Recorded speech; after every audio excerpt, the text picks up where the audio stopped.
How's it going, guys? Welcome to Audio Addiction. We have these 5 years with us again for the second time, and they can say their names and what they do in the band. Hi, I'm Harry, and I sing in these 5 years. Hi, I'm Jay, and I play drums in these 5 years. Awesome, guys. Well, welcome back. First of all, it's been a long time since the last time we chatted, so what's changed? What do you have new coming out? I know you have a new record coming out very soon as well. But just how's things been since like the last time we chatted? I think it's been like a year, if I'm not mistaken. Yeah, More. April, I think it was. I don't think the video was even out then. It was like ages ago. Yeah. I think we've come a long way as a band, kind of, Yeah. personally and sort of professionally as well. Experiencing from tour and stuff, and the things that you just pick up as you're touring. And it's kind of been this whole release cycle for us has been a big learning curve. Yeah, massively. Things that we didn't know, we now know. Yeah, we've done, like, it's been good. It's been really, really good. So, like, we've done a lot of tours since then, like some really cool bands. So we just got off a tour with a band called North Shore and a band called Wishing Wolf that was really cool. Tour with a band called Penelope Tree, another called Seven Stories High. Then we had some like bigger shows as well. So we played with Dream State, played with Yours Truly from Australia. That was their first first international headline show they ever did in Cardiff, which was really cool. Nice guys as well. Yeah, really cool. I think probably one of the biggest things, we played at the O2 Shepherd's Bush Empire in December on it's like this kind of like Battle of the Bands thing. It was really cool, but I got to play with Flogging Molly, Face to Face, and the Bronx, which was like really cool. Yeah, we were kind of a bit nervous because we're not as heavy as those guys, but there was a really good band called Lost in Stereo who were playing afterwards. We made good friends with those. They've sadly broken up now, but yeah, it was such a cool experience. Like 2,000 people, so completely sold out, and yeah, we're probably not going to play to back for crowds that big for quite some time, but it was super fun. It was super fun. Just completely just different level to anything that we've ever done. Yeah, sure. The whole experience was great, And then just how was like kind of like you said you like learned a lot while touring, so like what was some of the stuff that you feel like, obviously since the last time we talked, what do you feel like you've grown as like a band? Because I definitely see it in like the songwriting, and obviously I've been able to listen to the new record now, and so like I feel like it's a lot more like thought out. It's a little bit more like methodical, and just the way you guys like chose to go about sort of the writing style and the process by which you're doing stuff now, I feel like it's definitely going up there in terms of like bands that I see that are doing a lot of awesome stuff now. So like what was kind of like the mentality shift of like like touring, and what you're able to kind of like incorporate with that with like doing studio records and stuff like that? So I think the main thing is, rather than just playing live songs, you need to realise that it's a performance, and everything is not, I don't want to say it's choreographed from song to song, but even like between songs needs to be completely worked out before you even hit the stage. And obviously you get things on stage which require last minute decisions, as you would say. Yeah. But So, if you can have a bottom line of songs you're playing, and what's going to happen between each song. I think that a few things we discovered as well is like just certain things that were really connecting with people live. So I've not done as much as I'd like, but I used to do a bit of like spoken word poetry and like writing down. And I know like Kyle from Real Friends does a lot of that, and take influence from that band. And I don't know what actually happened, but probably around maybe about a month or two after our last interview, I just found between like certain songs I was just giving these kind of like mini speeches on things, and I always thought they were a bit corny, and I was like, I shouldn't really be doing these things. And we played it. Yeah, it was at Power Fest. It was in Cardiff last year about May time, and I said, right, I'm not going to do any speeches on stage because I was getting tired of them. And then Luke, who runs that record label, Stereo Brain Records, he said to me, I'm like, no, we love the speeches, do the speeches. I'm like, okay, all right, I'll do it. And then it's all become a thing now. So I got this after a lot of shows, we have had the odd person come up to us and say that what you spoke about mid-song or between song meant a lot to them, and they've taken a lot. And to think that we can influence somebody that way, it's just phenomenal. Yeah, great, we've done a lot of work with mental health, self-harm, suicide awareness charity called The Waves in Cardiff. We've done a lot with them recently. So we did some sponsored wristbands with them. We did an in-store with them, so like an acoustic show that we recorded that'll be coming out like in the near future. Kind of more of a workshop, wasn't it? It was. Talk about experiences. We said when we were advertising it, it's like this isn't a gig. We played a few songs. We did probably more talking that we did playing. We had a really cool acoustic artist called Foxbite who did the same sort of thing beforehand. Then we had like an industry like roundtable about people working in music in the third sector, so charity sectors, and just talking about kind of how music and creativity, help them through the dark times, really, because I think that's a really big thing that we stand for. And I think one's mindfulness, doesn't it? Yeah, like kind of going back to the question, I think one thing that we've learned from touring is just kind of what kind of band we are and what we stand for. And I think with the first EP, we're really proud of that first EP, but it was a bit mishmash. Like we didn't kind of have a full grasp on what we really wanted to do. And with This Could All Be So Easy, it's like, it was everything but easy, that process, but it was. I think we're very clear in terms of what kind of band we want to be, and the selection of songs we've got there tell I think a really good story about mental health and about discovering yourself and just owning who you are, which a lot of bands are talking about, but I do think we put a little bit of a spin on it that's slightly different. We have our own spin. Yeah, I think that's the important thing. No, I would definitely agree with that. Like, I felt like I really primarily don't focus on a lot of lyrics, and like when I'm doing reviews and stuff, and like listening to music, not because I don't feel like the words aren't strong. It's just like, I'm a guitar player first, so like the music is like the main priority, and then once I start to listen to it, it's like then I really get into it, and like bands like that, I feel like you guys are kind of like, I wouldn't even say imitating, but I feel like are on the same level in terms of writing prowess and stuff like that. I love like Pacific, and I know that he writes from a very like deep perspective, and so I feel like with your stuff, I feel like you guys are on that same wave of like, that's how I was feeling. Like I was getting those like emotional like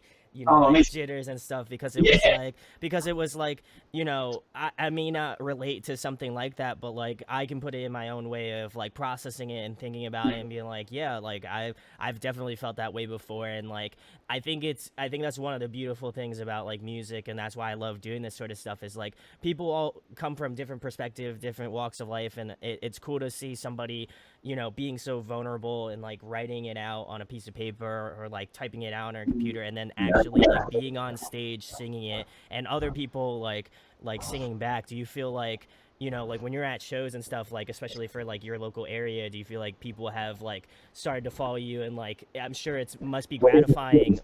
So on the last tour that we did with North Shore and Wishing Wolf, we drove 6 hours. Yeah, 6 hours up to Stockton, and there's a girl at the front singing every single word to every single song. Yeah, and when you actually connect with that person, on stage, you feed from their energy. Oh yeah. It kind of becomes symbiotic. It's just amazing. It's crazy. Like it happened to us in Gloucester as well. There's these like group of girls that just came along, and we said to them like, "Oh, who are you here to see?" And they said, "Oh, you guys." And we're like, "Nah, we were quite taken back. We've never played it before." And they're like, "No, we found you guys on Instagram. We've been following you for months." And we're like, "What?" Like, that's so sick. Humble. Yeah, like this. Humble boys. Yeah, it was really nice. So we are seeing more of that now, which is really exciting. Like Cardiff's always been a great city for us, so like the shows they've always been really good as well, because we want them to be part of our experience that we're providing. Yeah. So if that becomes a bigger thing, it's only positive. Yeah, I think we've had this kind of caption I put on like our socials for a while, which is pop punk storytellers, which is like something that I'm trying to do more of that, particularly with our live shows. Like just tell a story behind it, and like a lot of the lyrics do relate very specifically to things that have happened to me, but I can be quite generic about it. It's just me that hopefully people can connect to things about it. There was there is though a fine line. I think we did this quite well. Without trying to make it conceptual. It's not a concept EP. Yeah. It's a concept EP. It's kind of an EP to invoke thoughts and just you to sort of think about things that you perhaps wouldn't on an everyday sort of life basis. We had, when we did the Heads Above the Waves show, we had one of the girls that came along recently kind of moved out of her house, and it wasn't kind of the easiest kind of move out, and that song is about my relationship with home and like both the good things and the not so good things, and she just said like that song helped her kind of really think about the situation a little bit more and put it into context, which is something that I really tried to do with Landing Light, which was our last single. It probably is my favourite song on that record, definitely. That's awesome. Well, Yeah.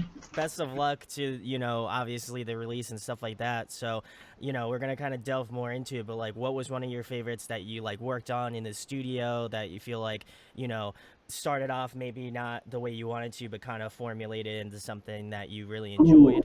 And then one that you feel like, I don't know if you guys have played any of the songs live yet, but what would be one that you're excited to play live, I guess? Question. That's a really good question. I'll probably answer the same song to both questions. And the song is called "That of the Devil." Okay. It's a kind of song that's right up my street. It started off as just a little demo track that Carl put together, and it kind of blossomed into this harder, sort of edged song.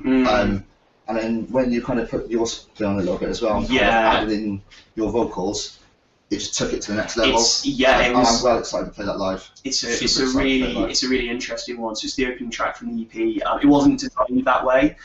It was designed to kind of be near the middle. And I said the EP is not a concept EP, but that song is about basically when you're. It's about apathy, so it's about kind of that feeling that when you've got so many things to do in your life, so many things that you need to kind of get tackled, you need to sort out, and your response to that is you do nothing and you kind of just sit there. And so, the main hook from the line is better the devil, you just sink into your apathy. So it's better that you just give up. And the song on its own is very, not pessimistic, but like it's very raw. It's a very raw song taken on its own. That's why I like it so much. Yeah, it's really powerful. It was written from quite a dark place, so probably the darkest place from that whole EP. And it kind of the song is about. The rest of the EP is almost like getting yourself out of that situation, getting yourself out of when you feel like at your lowest point, almost like getting yourself out of that situation. But that song's meant to be kind of like a representation of that just feeling of absolute rock bottom. And it's very powerful, it's very angry.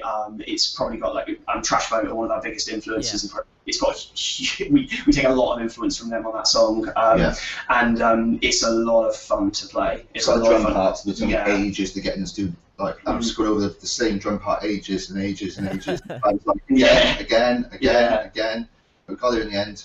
So I'm excited for that one. Yeah, really excited. 100%. The other question was one that's kind of a song that's changed quite a lot, did you say?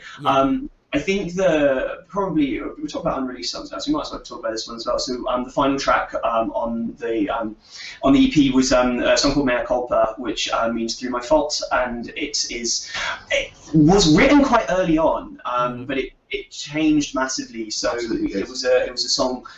Different song called There Is the World, and it was about a character in a book that I particularly liked, and I thought, let's write about something that isn't just about my own experiences here. So it's about the book was called I've forgotten the name. I'll Give You the Sun by Janny Nelson, and it's like kind of like just like a YA book.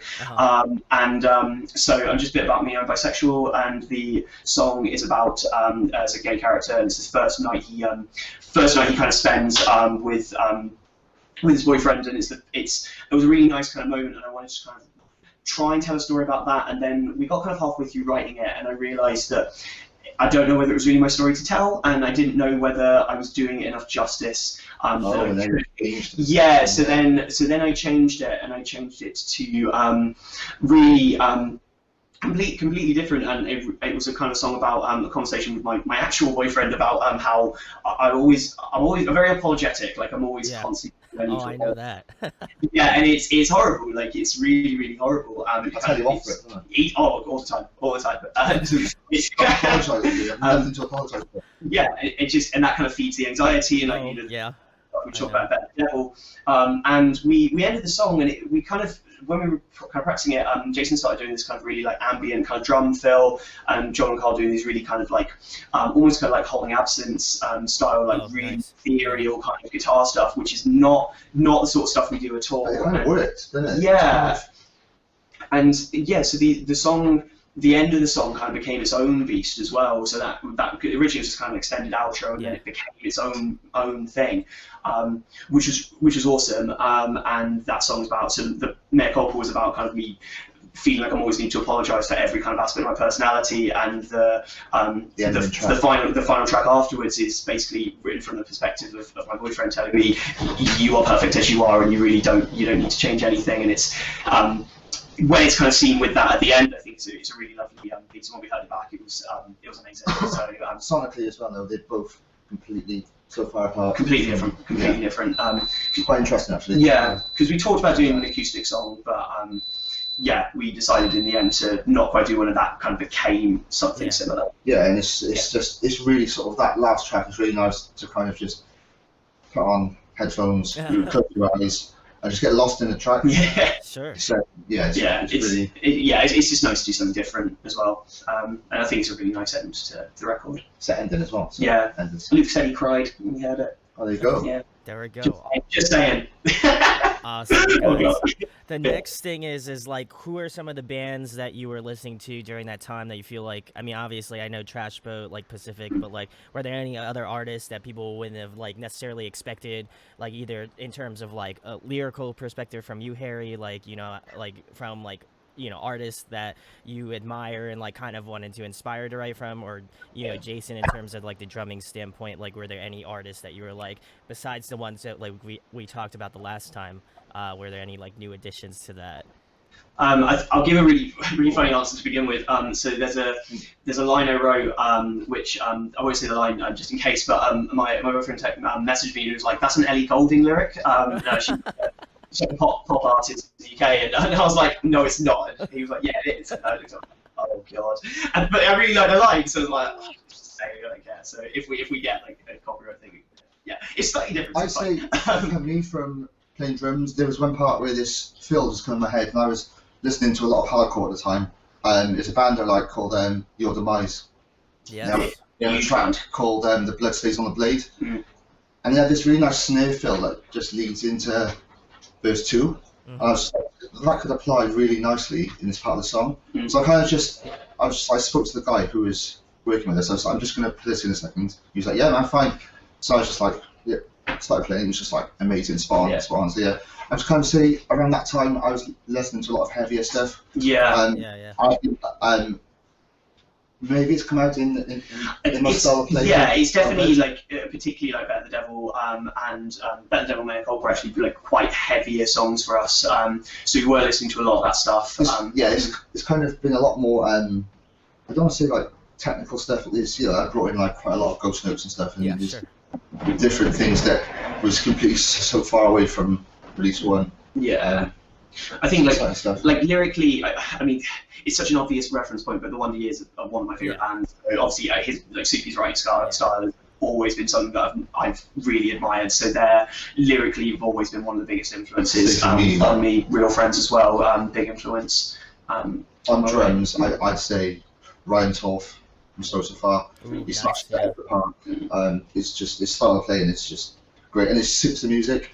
I always sort of think that.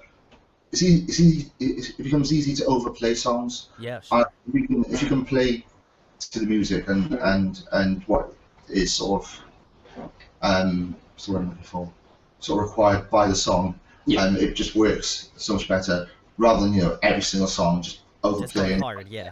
Yeah, you can't just go hard all the time. Yeah, less musical. Yeah, I think it's I can't really speak from the perspective of like guitars and bass and stuff, but I think the one other big influence I had was As It Is most recent album. So that is a mouthful. The Great Depression. I just think it's one of. It took me a while to get into that album, but like I think it's one of the best takes on like mental health, in particular within pop punk that's come out in the past like kind of 5, 6, 7 years. It's a fantastic album. Like it's a lot darker, and I take a lot of influence from that. We're not kind of going all line or anything like that, but just in terms of like channeling that darkness in a way that's not. In a way that's more open, like we're not, because one of the big things they said that really stuck with me from that. Just crafted ourselves, haven't we? Made our own sound, you know, and I think we've really come across our own style in this. Yeah, I think the thing I learned from that album in particular was that there's a lot of bands saying, you know, like mental health is important. It's important to discuss these things, and and it's that's all well and good, but it's what is your take, what is your story, what are you trying to get out of it? So with so the title of the EP is This Could All Be So Easy, and the question that kind of underpins all the songs is life should be easy, it's not, why is it not?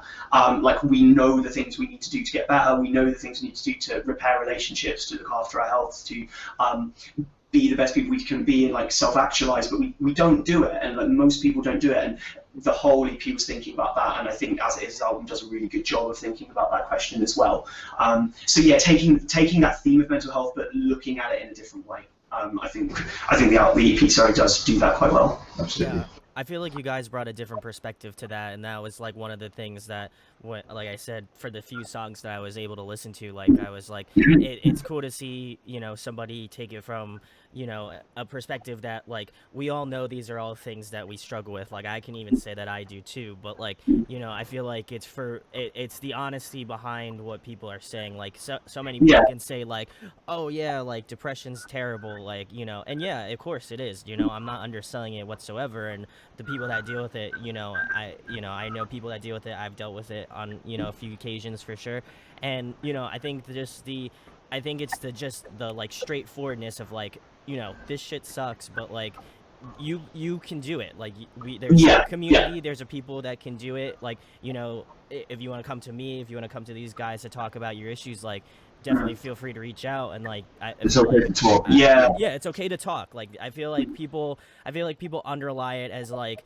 oh well, you know, everybody talks about it in lyrics and like at a show, but like as soon as that goes away, it's like, you know, then you're still in that like hole kind of a thing.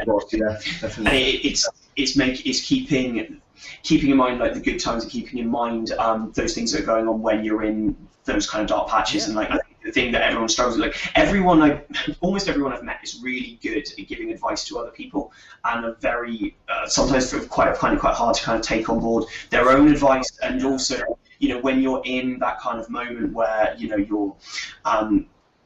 you're sorry, to get my words out.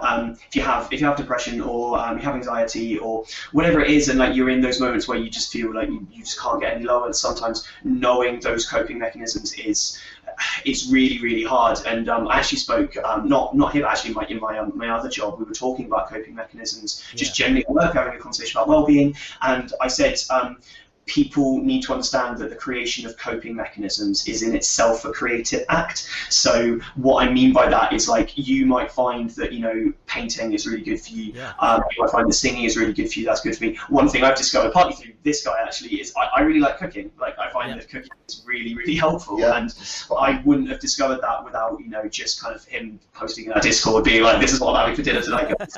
Just posting all these updates all the time. The whole channel is like my cooking channel. Yeah, it just holds it. It's nice. So something different as well, isn't it? Rather than talk music all the time, which is good. Well, you can come back on and talk about the cooking channel when you're. We can say it. We can say we need to do one. Like, your videos. Yeah. Then. Let's go. Yeah, do it up. And like I said, I'm all about positivity here. Like, even just like, you know, like with all of my bands, I want to have that positive mental attitude. And like, again, I feel like I'm not hard to reach out to, and I'm sure the same thing with you guys. So like, you know, definitely let them know if you're struggling with anything. Same with me. Feel free to DM me at any point. But we're gonna bring it up a notch, guys. Always love asking this repeat question. Who have you been jamming recently? Like, who are you listening to? Your Spotify, stuff like that. Oh, can I big up a really small band? So I got really excited by a band from America called Meet Me at the Altar. Who, like they're literally like Belmont. Like, it's really, really cool, but they're I'm not saying this kind of like colour the band in any way, but they're entirely female, they're entirely people of colour, and it's so refreshing. They're amazing. And they're so on point. Like, it's like Forever Came Calling, Belmont, Strosifar, like it's that, but with like just the best kind of harmonies, really, really good vocals. And they put out an EP. I can't remember what's the name of it now? It's really, really bad. But they put out an EP recently, and it's absolutely smashed it. And like, if they watch this, please come to the UK. I want to talk with you guys. You're so good. They're like top of my list. Hot Milk are another band that I really like at the moment. They want to play us, wouldn't they, for the for the tour? Yeah, they're really good as well. I say for me, I've been listening to a lot of Belmont. I've been listening to a lot of No Trigger, Banner Pilot, Iron Sheik, Ladderman, old school Handguns. Played Handguns as well. But then I've also been listening to a lot of Sage Francis, Zion I. Nothing Nowhere. It's pretty cool. Ooh, nice, yeah. Kind of a lot of like, I don't want to say like skate influenced hip hop, but a lot of stuff that I got into when I used to skate. Yeah. I've kind of been having a little bit of a backtrack through old things, which is good. Yeah. Quite exciting. No, definitely. Yeah, I mean, other than that, obviously, new Taylor Swift album is great. Post Malone as well. Yes, Ooh, yes. Featuring Ozzy Osbourne. Sick. There you go. What collaboration that is. It's such a cool idea. We need more of that sort of stuff. More weird collaborations. Yeah, exactly. There we go, guys. Next question. You know, I got the fun ones, of course. If you were to compile a musical supergroup, who would be in your band? Oh, supergroup. Derek from State Champs, probably singing. He's incredible, absolutely incredible. Just owns it as a front man. Really, really good. Just does what everyone in the scene is trying to do about a million times better. It's just so solid.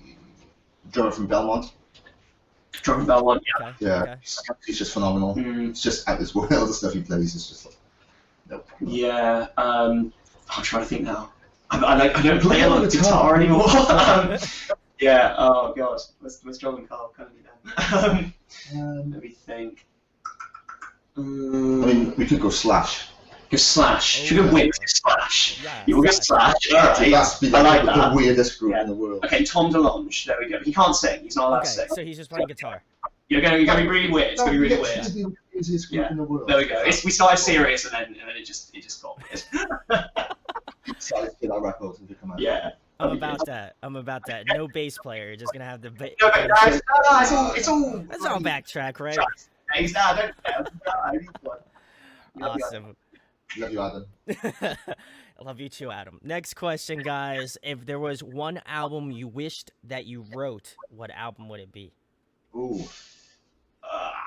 Greatest Generation, Wonder Years, easy one. Yeah. Okay. Yeah. Probably Take Off Your Pants and Jacket. Blink. Yeah. Ooh. Blink. Yeah, I think it's just like my go-to classic. Yeah, I think it's just overall an amazing release. Yeah, just solid right in their prime, you know. Yeah.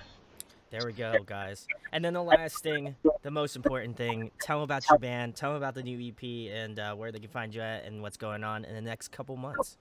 Yeah, so we're These 5 Years, and our new EP, This Could All Be So Easy, is coming out on the 27th of September, which I think will be after this comes out, which is cool. And we're touring in October, so doing a little tour around the UK with Everyone and Anyone, who are really cool band with Wrexham. They played with Neck Deep this year, and keep an eye on Instagram, keep an eye on Facebook, keep an eye on Twitter over the next couple of days. Might be something coming, it might not. Who knows? There we go. Awesome. Well, shout outs to These 5 Years for coming on again. Always love having the international boys on. Check the links in the description out to find out about their band. Check out the new EP. It will be out when this comes out, so go give it a listen. I will have a review out before this comes out, so you guys will get that slick sneak peek of the new record. And check them out on tour if you live in the UK for sure. And if you enjoyed this interview, share it, like it, subscribe. It goes a long way. And thanks, of course, to These 5 Years for coming on. Thanks, Brandon. Cheers. Thanks for having us. Hey guys, hope you enjoyed the video. Thanks for watching. Of course, if you enjoy what we do, make sure to go check out the other series we do. We do album reviews, we do band interviews, and we do live videos, so definitely go check that out. Hit that subscribe button. It really helps our channel, helps us grow. Make sure to hit that like button as well. Go follow us on social media. That's all down below. We try to keep that as updated as possible. We also made a new website where we'll be posting photos of upcoming concerts and stuff like that, which you can go check out at audioaddictionmedia.com and come get your fix with us, guys. talk to you later. Deuces.